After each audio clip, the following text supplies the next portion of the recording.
Okay, I am out of town for a work conference for my 9 to 5 job, and I figured while I have a half hour downtime, why not pump out a video because I'm probably not going to make one for the next 3 days.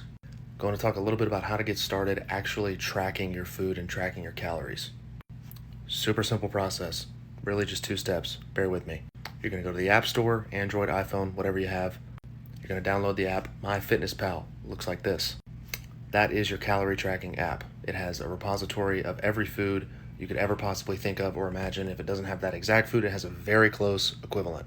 That's where you're going to track your calories and your protein and your macros if you do that, carbs and fats.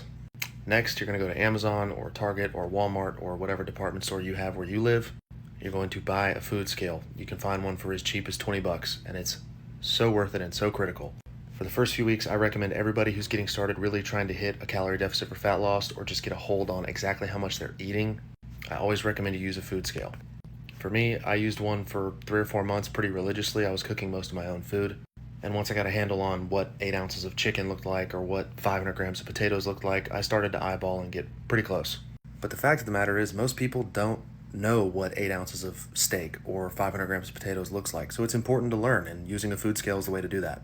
So it's really this simple. If you want to make a 12-ounce New York strip and 500 grams of potatoes, you weigh out your steak. It's 12 ounces. You track that in the app, MyFitnessPal. It'll give you the calorie and macro breakdown. And then weigh your potatoes, 500 grams of Yukon Golds. You search Yukon Gold potato, put in 500 grams. It'll give you the calories and macros for that.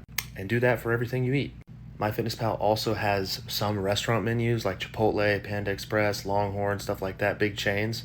So you may be able to find the meal you're eating while you're eating out too. And of course, if you're eating out at a restaurant like a neighborhood place, they're not going to have that in MyFitnessPal most likely. So you can search the item you got and it'll give you close equivalents. It has millions of options. So if you get a fried chicken sandwich from the neighborhood bar, no, they're not going to have that restaurant in MyFitnessPal, but they'll have a fried chicken sandwich. Find your best guess closest to and put that in your calorie tracking app.